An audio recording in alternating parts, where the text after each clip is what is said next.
Xin chào thân ái và quyết thắng, chào mừng các bạn đã trở lại với channel của mình là Quân Torico đây. Rất vui khi là bạn trong video hướng dẫn Run City.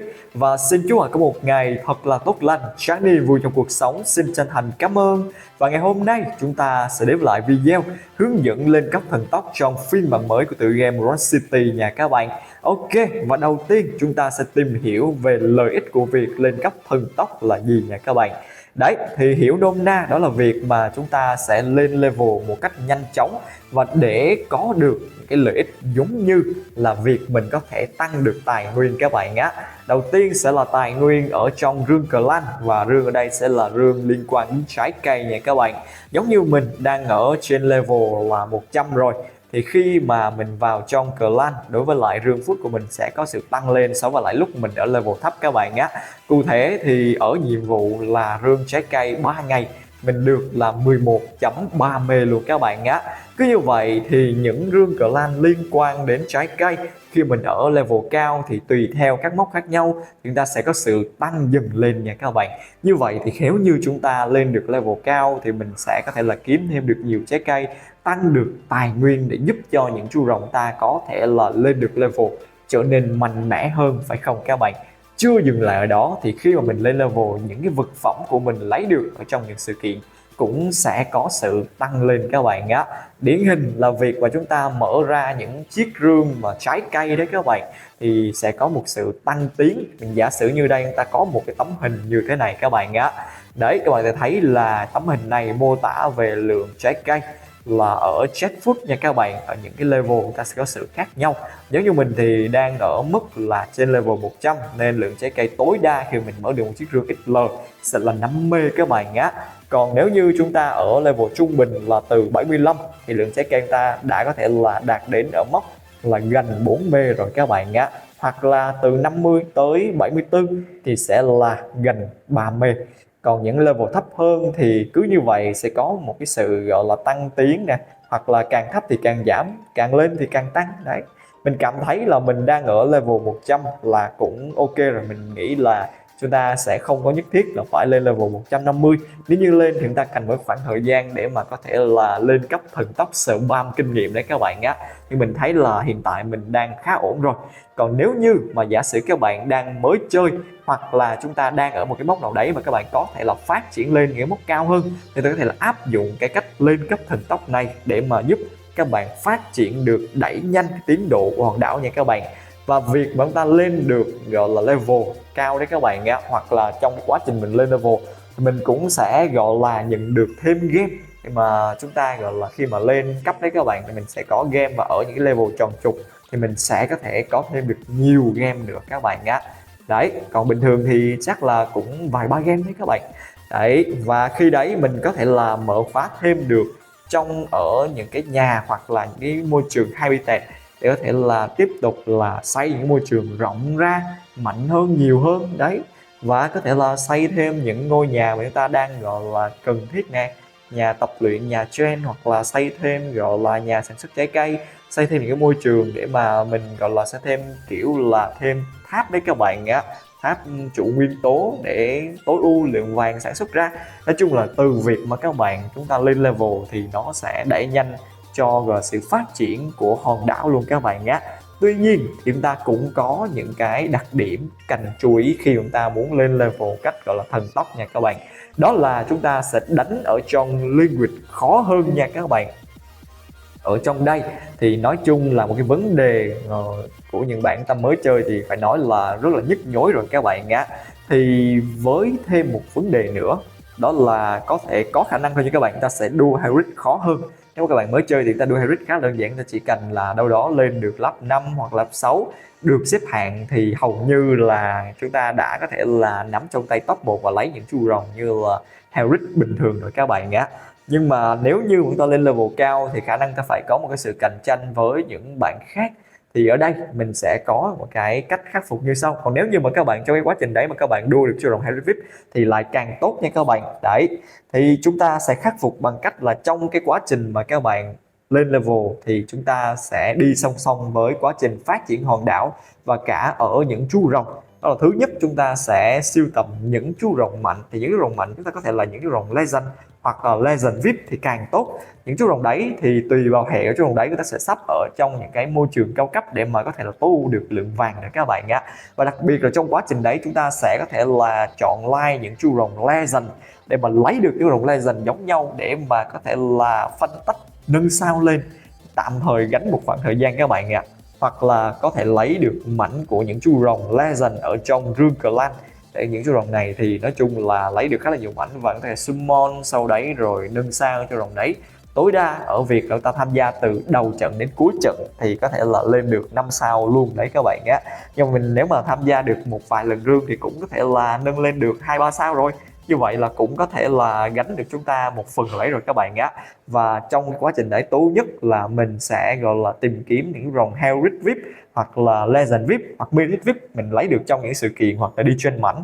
Sau đấy dùng những cái lượng off Joker của mình để mà nâng sao cho những rồng đó, để có thể là vừa phát triển hòn đảo vừa có rồng để mà đánh được trong đây. Tất nhiên cái quá trình này sẽ yêu cầu khoảng thời gian, thì trong vòng là nói chung là một vài cái lần đầu mà các bạn đến với lại nhiệm vụ Language ở trong Rune Clan thì có lẽ là các bạn phải chịu khó để mà chúng ta có thể là xin clan hoặc là vượt qua với một cái số điểm nào đấy mà nó có thể là không cao, nhưng từ những cái gọi là lúc sau đấy các bạn, chúng ta đã làm quen, đã đánh được để có được những rồng ok rồi thì lúc đấy mình sẽ làm khá là nói chung là đỡ hơn nha các bạn. Lúc mà mình có rồng xịn sò rồi thì đánh thì dễ các bạn á. Ok, và còn việc chúng ta đua Hellric thì trước khi mà chúng ta bắt đầu nâng cấp thần tốc thì chúng ta có thể là cố gắng sửa cho mình là một vài cuộc đua trước, hoặc là từ 1 tới 3 chú rồng Hellric để mà chúng ta có được những cái vị trí ấy rồi thì những đợt sau đấy mình đua mình có kinh nghiệm, mình có thể là tranh đua với gọi là những bạn khác, hoặc là nếu khó quá thì chúng ta cũng không cần thiết là phải lấy rồng Hellric khi mà mình đã có từ 1 tới 3 chú rồng Hellric đầu tiên rồi nha các bạn. Ok, và đó là cách để chúng ta có thể là khắc phục được những cái gọi là vấn đề từ việc mà lên cấp thần tốc có thể là nói chung là gây tác động đến hòn đảo của mình. Và tất nhiên là mình cũng không có nên là lên quá là cao so với cái tài nguyên mình phát triển là nó chưa tới các bạn. Như vậy thì sẽ gây khó khăn. Nếu như mình là một người chơi có kinh nghiệm thì không sao, nhưng mà nếu như chúng ta gọi là mới bắt đầu thì chúng ta lên ở một cái level đó nhất định để mà chờ mình gọi là hòn đảo phát triển theo rồi mình sẽ lên tiếp nha các bạn. Như vậy thì để tránh cho việc là chúng ta bị đuối mà lên không kịp nha các bạn. Ok, và bây giờ là đến với lại cái phương pháp mình sẽ sử dụng để mà lên cấp thần tốc nha các bạn. Phương pháp này thì mình sẽ có gọi là hai cái lối, một là lối đi nhẹ nhàng và hai là lối đi spam, nói chung là kiểu mà lên rất là dữ luôn các bạn á. Đầu tiên nói về cái lối đi nhẹ nhàng thì chúng ta sẽ xây những cái môi trường là cao cấp nha các bạn. Đấy, xây những cái môi trường cao cấp thì giống như là mình đang ở cái việc chúng ta có thể xây những cái môi trường nó metal rồi, mình sẽ gọi là lấy vàng để xây môi trường ở metal ra, rồi đặt những chú rồng gọi là nói chung là có sức sản xuất vàng lớn rồi có hệ ngon để vào những cái môi trường đấy.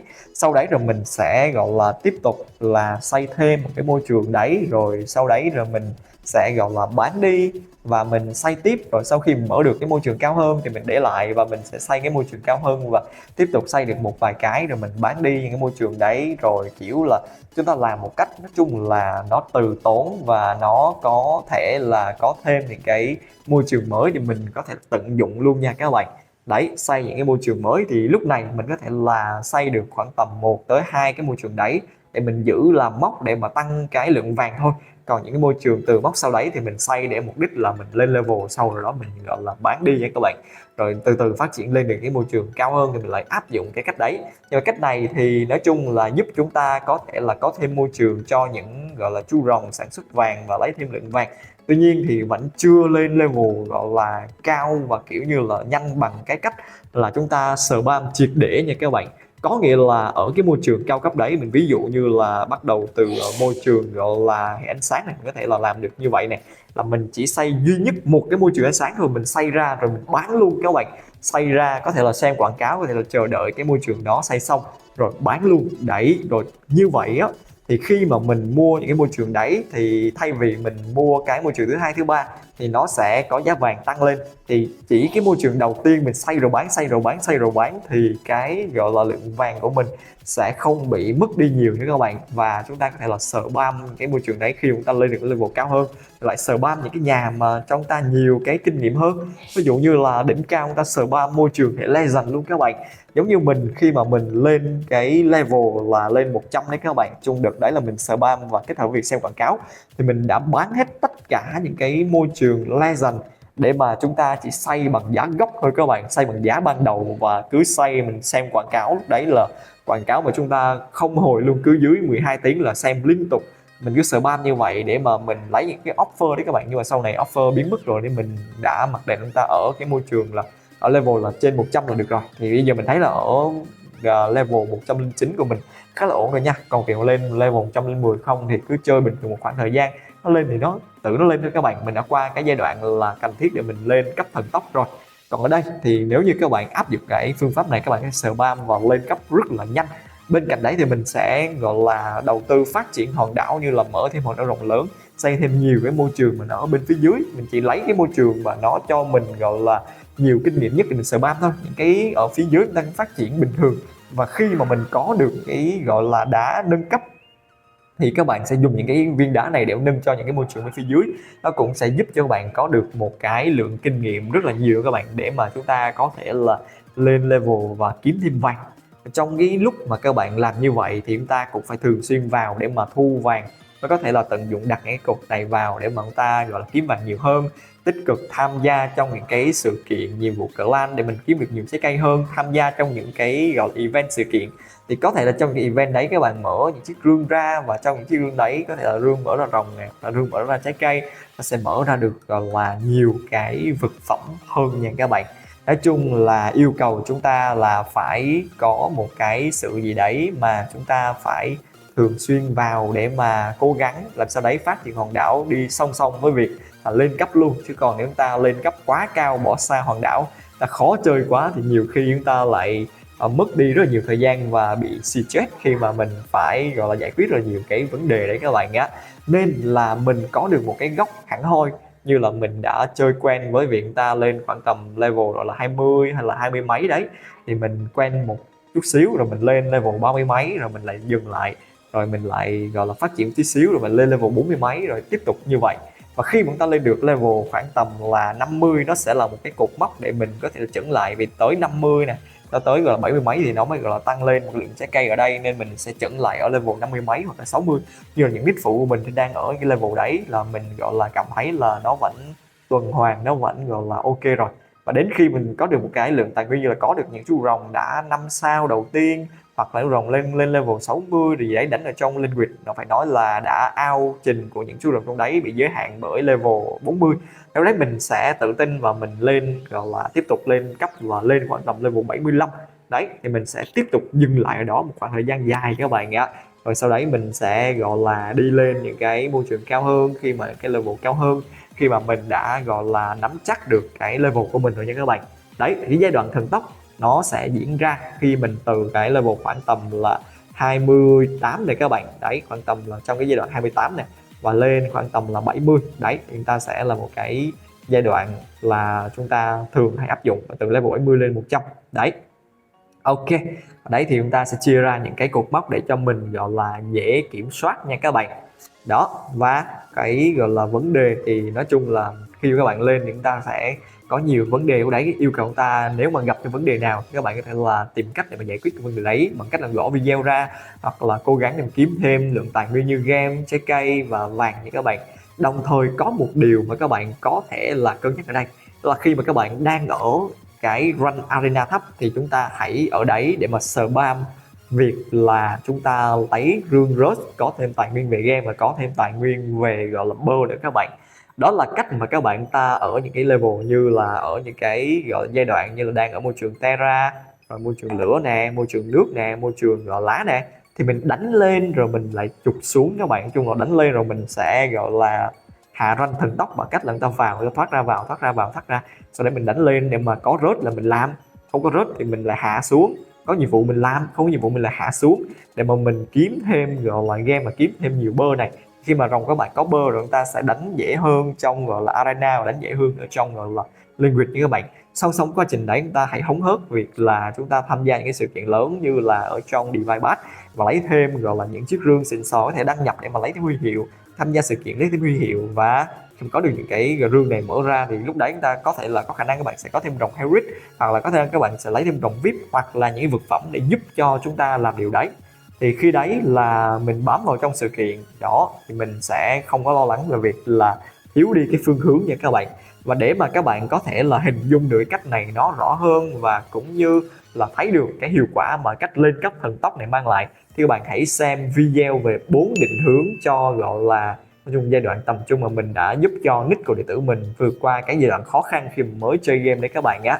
Thì đấy cũng là một trong những video siêu phẩm và nó áp dụng cái cách lên cấp thần tốc, và có thể thấy được rất là gọi là rõ ràng luôn các bạn nhé. Bằng cái cách chúng ta cứ tiếp tục theo cái lối đấy thì các bạn sẽ có thể là phát triển hòn đảo nhanh hơn. Chúng ta gọi là khi đấy rồi mình sẽ chơi rất là thoải mái các bạn, cảm giác là chơi kiếm được nhiều tài nguyên, nâng rồng nó cũng gọi là dễ dàng hơn, và rồng mình mạnh hơn đi đánh nó cũng có một gì đấy nó động lực để mình là phát triển đi tiếp tục nha các bạn. Ok, và đó là về cái việc mà chúng ta gọi là lên cấp thần tốc, và các bạn có thể là áp dụng ở trong gọi là phiên bản của gọi là mới của tựa game World City. Nói chung là khi đấy thì các bạn có thể là kết hợp với việc là nói chung là nói chung là kiếm vàng nhiều nè, và kiếm phút nhiều nè, kiếm game nè. Đấy, như vậy chúng ta sẽ có thể là kiếm rồng luôn các bạn. Đấy, chúng ta sẽ càng ngày càng đi lên nha. Ok, và có lẽ video của mình đến đây hết rồi. Hẹn gặp lại các bạn trong những video lần sau nhé. Xin chào và hẹn gặp lại. Bye bye. Chia sẻ cho thầy luôn. Các em chia sẻ cho thầy đi.